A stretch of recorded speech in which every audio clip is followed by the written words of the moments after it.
But tell a little bit about what Barney is like and how he was regarded, and Chris Dodd also. It's important to start, I think, with a generational observation. These two guys are our age.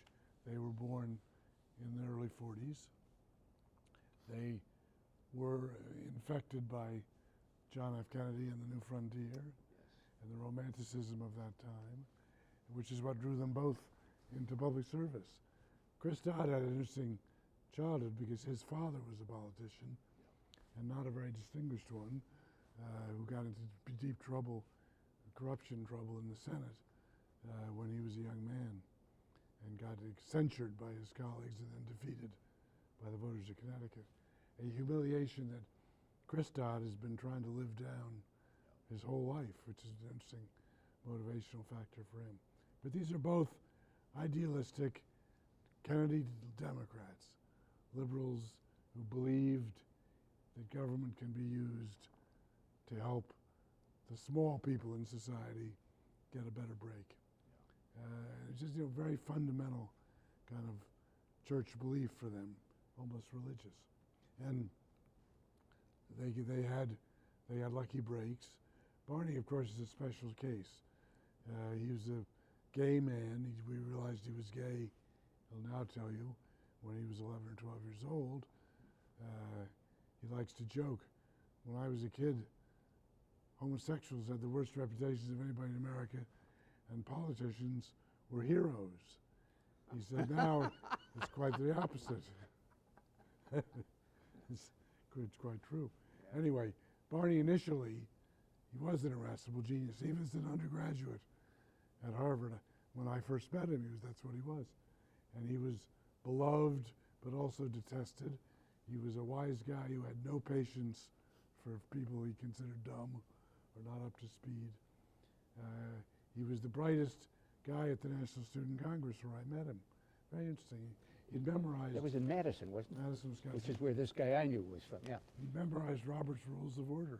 Did he? He knew the whole, he knew the rules, which was later important to him in the House, too. So, but he always assumed because he was gay that he would have a hidden part of his life always, and that running for office would never be possible. But as events unfolded, and I tell his story in the book, he got a chance to run in a very Democratic district for the state legislature in Massachusetts. He did extremely well. Then, you remember this story, the Pope told Father Robert Drinan, then a member of Congress, that he couldn't serve in Congress and be a priest. So poor Drinan had to quit and created an opening, and it was a natural opening for Barney. He ran and he won, and turned out. He then later became the first member of Congress to openly come out of the closet. Right. And that was a big deal. But he was a very effective legislator because he's so smart. The polls are regularly taken of members of Congress and their staffs to rank members. Who's the best looking, who's the best dresser, who's the smartest, who's the best legislator, who's the most partisan. Barney is very proud, he'll tell you, that he was in the aughts. The Washingtonian magazine did this 6 or 7 years ago. Barney was voted smartest, best legislator, and most partisan, which he liked. He liked being known as a fair-minded partisan who knew what he was in favor of and why, which sets him apart from a lot of his colleagues, sadly. You know, when I worked very briefly on the Hill in the mid-'60s, there was a senator from Virginia, whose name I'm not going to mention, who was regarded in these polls as the dumbest man in Congress. Boy, did he object to that. Well, you remember he called a press conference to announce, I am not the dumbest man in Congress, which we all said, well, there's the proof. Dodd is a very gifted interpersonal politician. Yeah. Barney is not. Yeah. That's really hard for Barney. Dodd loves it. And he said to me, I learned from my father, he said, politics really is just good manners. When somebody talks, look at them in the eye. Listen to what they're saying. Pay attention. Be responsive. And keep your word. Always, when you make a deal, keep the deal. Things like that. he was really good at it. And from the first, when he came to the House initially, Tip O'Neill was this leader, and the Democrats took a shine to him, put him on the Rules Committee, and he was being cultivated for a leadership role in the House.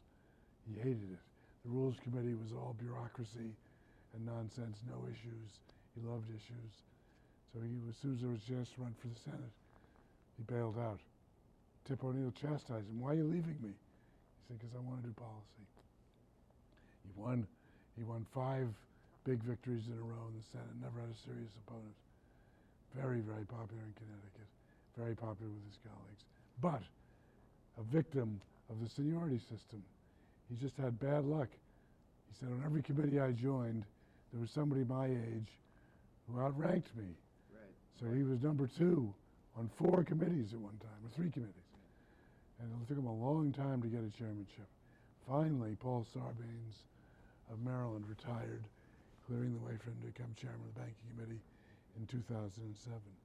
At a time when he makes literally the only mistake, really, I think, but a really big mistake in his political career, he decides to run for president. This is the great disease, as you know, in American politics. Yes. And he not only decides to run for president, he decides that to get a chance against Hillary Clinton, Barack Obama, and Joe Biden, he would have a gimmick. He would move his family to Iowa for the whole prelude to the Iowa caucuses. And he tried to do really well in Iowa as a way to launch himself. And he did that, and it was a disaster. People in Connecticut were furious. "What do you mean move to Iowa? You're from Connecticut." And for the first time, he started to take serious flack from home. It didn't work.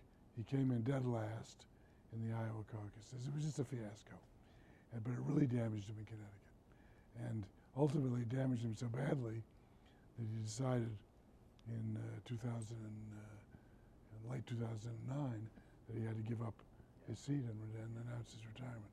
This decision made the Dodd-Frank bill possible, in my opinion. I write about it. Because as long as he was an active candidate for re-election in a serious race against a Republican minority that was struggling to win the majority, no Republican was going to cooperate with him or give him a break.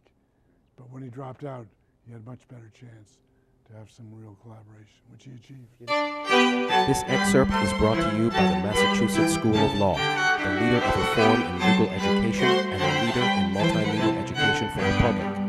To view the full interview and for a full listing of MSL's programs, log on to mslaw.edu.